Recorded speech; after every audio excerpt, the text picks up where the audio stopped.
This is Femi. At just 14 years old, he had nothing but dirt under his fingernails and pain in his heart. No father to call his name, no mother to cook his meals, just empty hands and an empty stomach. But today, everything would change. Femi sat on the hot concrete outside the biggest mansion in Victoria Island, Lagos. Cars worth millions drove past him like he was invisible. His torn shorts had more holes than fabric. His stomach made angry sounds that echoed in the morning air. He pulled out his only treasure, a broken pencil stub short as his thumb.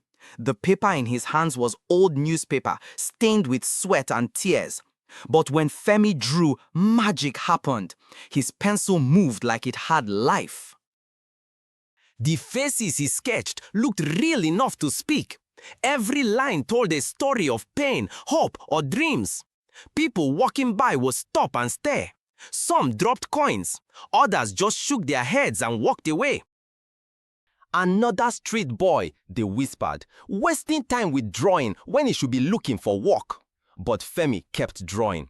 It was the only thing that made him feel alive, the only thing that made him feel human. A security guard in a black uniform marched toward him. His face was twisted with anger. His hand rested on his baton like he was ready to use it. "Move away from here, you dirty boy," the guard shouted. "You are making this place look bad. Rich people live here, not beggars like you." But Femi had nowhere else to go. Behind the tall iron gates, a girl watched everything. Her name was Kemi, and she was 13 years old. She wore a white school uniform that cost more than most people earned in a month. Her shoes were so shiny they reflected the sun. Kemi had seen many beggars outside her father's mansion, but this boy was different. He was not asking for money. He was creating art. His hands moved like a master painter, even with that broken pencil. She pressed her face against the cold metal bars of the gate. The boy's eyes met hers for 1 second. In that moment, she saw something that made her heart jump. Pain, the same pain she felt inside her golden cage. Real aloud, clear, fast, energetic Nigerian accent tone. Her father, Chief Adebayo, owned half of Lagos. Oil companies, banks, hotels, everything had his name on it. But he never had time for Kemi. She ate breakfast alone. She did homework alone. She cried alone. The security guard raised his baton toward the drawing boy. Kemi's heart started beating fast. She had to do something. But what could a rich girl do for a street boy? That night at dinner, she sat across from her father. He was reading business papers while eating. His phone rang every 2 minutes. Kemi cleared her throat. "Papa, there was a boy outside today. He draws very well." Chief Adebayo did not even look up from his papers. "Kemi, those street children are not our problem. Focus on your studies. You have exams next week."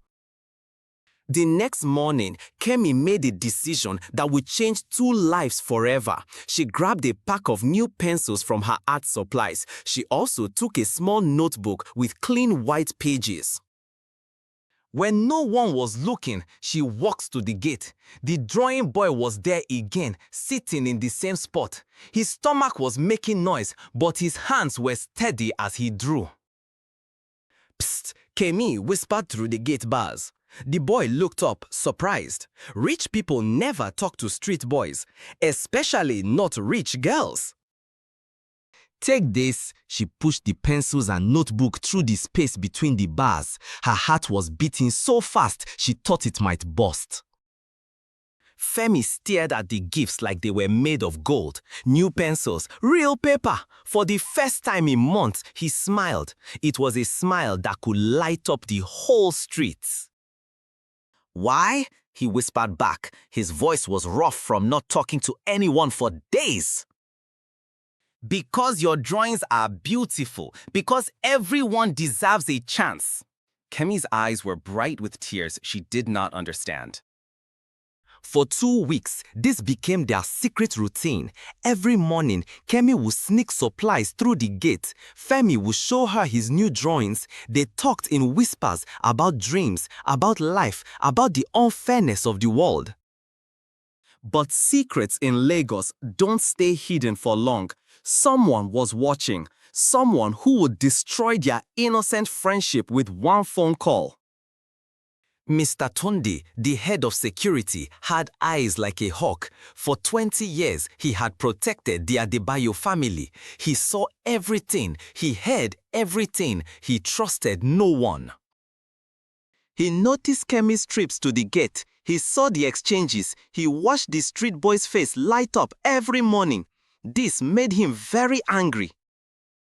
That girl is too soft, he muttered to himself. Chief Adebayo pays me to protect his family. This includes protecting them from their own foolish kindness. Mr. Tunde had fought hard to get his job. Before this, he was nothing, a poor man from the village with no education. Now he had power, he had respect. He would not let some street boy threaten his position. He picked up his phone and dialed Chief Adebayo's office number. His voice was serious and full of fake concern. Sir, I have something important to tell you about your daughter. She is giving things to a street boy every morning. This could be dangerous. Chief Adebayo's voice turned cold. What? Which street boy? The one who draws outside? Yes, sir. I think she's been manipulated. These boys are smart. They use pity to get what they want. Tomorrow, I will handle this problem. But Mr. Tunde had no idea that his phone call would reveal a secret bigger than anyone imagined. A secret that would turn the whole story upside down. The next morning felt different, a loud, clear, fast, energetic Nigerian accent tone. The next morning felt different. The air was heavy with coming trouble. Femi sat in his usual spot, but something in his stomach told him danger was near. Not hunger, fear. Kemi approached the gate with a small bag of biscuits and more pencils, but before she could reach the bars, a loud voice cut through the morning air like a knife. "Kemi, get away from there right now!" Chief Adebayo stormed out of the mansion, his face red with anger. His expensive suit flapped behind him like wings. Mr. Tunde followed close behind, his chest puffed out with satisfaction. 3 other security guards marched toward Femi, their batons ready. "Papa, please, he is just a boy who likes to draw," Kemi pleaded. Her voice shook with fear and sadness. "Just a boy? Just a boy?" Chief Adebayo's voice was loud enough to wake the whole neighborhood. "Do you know what these people do? They start with pity, then they rob you, then they kidnap you." Femi stood up slowly, his drawing scattered on the ground. He had faced anger before, he had faced rejection before, but this felt different. This felt like the end of something beautiful. "Sir, I never asked for anything," Femi said quietly. His voice was calm, but his hands were shaking. Chief Adebayo looked at Femi for the first time, really looked at him. Something in the boy's face made him pause, something familiar, something that made his heart skip a beat. Chief Adebayo stared at Femi's face like he was seeing a ghost. The boy's eyes were large and dark. His nose was straight and proud. His chin had a small dimple that looked exactly like... "What is your full name, boy?" Chief Adebayo's voice had changed from anger to something else, something that sounded like fear. "Femi Adebayo, sir." The boy's answer hit the morning air like lightning. The silence that followed was so deep you could hear hearts beating. Mr. Tunde's mouth fell open. Kemi's eyes grew wide with confusion. Chief Adebayo's face turned white as paper. "Adebayo, where did you get that name?" Chief Adebayo's voice was now a whisper. "My mother told me before she died, sir. She said my father was a big man in Lagos. She said his name was Chief Adebayo. She said he would come for me someday." The words hung in the air like smoke. Everything stopped. The birds stopped singing. The cars stopped honking. Even the wind stopped blowing. Chief Adebayo remembered a woman from 18 years ago, a beautiful secretary who worked in his office, a woman he loved but could never marry because she was not rich enough for his family's approval. Her name was Grace. She had disappeared when she got pregnant. He had looked for her but never found her. He thought she had gone back to her village. He never knew she stayed in Lagos. He never knew she died. He never knew about the son. "Grace," he whispered. "Your mother's name was Grace." Tears ran down Chief Adebayo's face like a river. For 18 years, he had been one of the richest men in Nigeria. But for 18 years, his son had been living like a beggar outside his own house. My son, my son. He repeated the words like a prayer. He wanted to run to Femi and hold him, but his legs felt like stone. Mr. Tunde's face showed pure shock. This was not part of his plan. He had wanted to get rid of the street boy. Instead, he had revealed the biggest family secret in Lagos. Kemi looked from her father to Femi, her mind trying to understand. "Papa, you mean he is my brother?" The word brother felt strange and wonderful in her mouth. She had always wanted a sibling, someone to share secrets with, someone to laugh with, someone to understand the loneliness of being rich but alone. Femi stood frozen, his broken pencil still in his hand. The man who had shouted at him was his father. The girl who had been kind to him was his sister. The mansion he sat outside every day was his home. "I don't understand," Femi said, his voice cracking. "If you are my father, why did you never come for me? Why did I sleep in the rain while you slept in comfort?"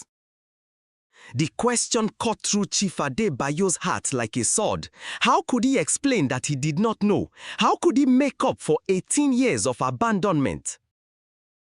But before he could answer, Mr. Tunde stepped forward with a new plan forming in his evil mind. Mr. Tunde saw his world falling apart. If this street boy became part of the Adebayo family, everything would change. His power would shrink. His importance would fade. He had to act fast. "Sir, wait," Mr. Tunde said, his voice smooth as oil. "How do we know this boy is telling the truth? Many people claim to be related to rich families. This could be a smart scam." Chief Adebayo turned to look at his security chief. "What do you mean?" "Think about it, sir. This boy has been sitting outside for weeks. He could have heard stories. He could have researched your life. Street boys are smart. They know how to play with emotions." Doubt crept into Chief Adebayo's mind like poison. Was it possible? Could this be an elaborate trick? The resemblance was strong, but resemblance was not proof. Kemi felt her heart breaking. She had found a brother, and now someone wanted to take him away again. "Papa, look at his face. He looks exactly like the picture of you when you were young." But Mr. Tunde was not finished. "Sir, I suggest we call the police. Let them investigate this boy properly. If he is really your son, we will know. If he is a fraud, he will go to prison where he belongs." The word prison hit Femi like a punch in the stomach. He had done nothing wrong except exist. Now he might go to jail for claiming his own father. "I don't want your money," Femi said, his voice strong despite his fear. "I just want to know the truth about my mother, about why she died poor and alone." His words carried such pain and honesty that even Mr. Tunde felt uncomfortable. But the security chief had gone too far to stop now. "There is only one way to solve this," Chief Adebayo declared. "We will do a DNA test. Science does not lie." Mr. Tunde's heart sank. A DNA test would prove the truth, and he suspected the truth would destroy his plans, but he had to pretend to support the idea. Very wise, sir. I know a private clinic that can do it quickly and quietly. We don't want the media to hear about this. For the next 3 days, while they waited for test results, the mansion felt like a house holding its breath. Kemi could not concentrate on her studies. She kept looking at the gate, hoping to see Femi. But Femi was not at the gate anymore. Chief Adebayo had given him money for a small hotel room. It was the first time in years Femi had slept in a real bed, but he could not sleep. His mind was full of questions and fears. What if the test showed he was not the chief's son? What if he was just a boy with a common name and familiar face? What if he ended up in prison for hoping he belonged somewhere? On the third morning, Dr. Amara from the clinic called Chief Adebayo personally. Her voice was professional but excited. Chief, the results are ready. Can you come to the clinic this morning? And sir, you might want to bring the young man with you. The way she said it told Chief Adebayo everything he needed to know, but he had to hear it officially. He had to see the proof with his own eyes. Mr. Tunde offered to drive them to the clinic. His palms were sweating as he gripped the steering wheel. The clinic waiting room was small and painted white. Chief Adebayo sat in a leather chair, his hands clasped tightly. Femi sat 3 chairs away, his eyes focused on the floor. Kemi had begged to come and sat between them like a bridge. Real aloud, clear, fast, energetic Nigerian accent tone. Dr. Amara entered with a folder in her hands and a small smile on her face. She was a woman in her 50s who had delivered thousands of test results, but this one felt special. Chief Adebayo, I have your DNA test results. She opened the folder and adjusted her glasses. The probability that you are the biological father of Femi Adebayo is 99.97%. The words echoed in the small room like thunder. Chief Adebayo's eyes filled with tears. Kemi jumped up and hugged Femi before anyone could stop her. "Welcome home, brother," she whispered in his ear. "Welcome home, brother," she whispered in his ear. Femi felt like he was dreaming. After 18 years of wandering, he finally knew the truth. He had a father, he had a sister, he had a home.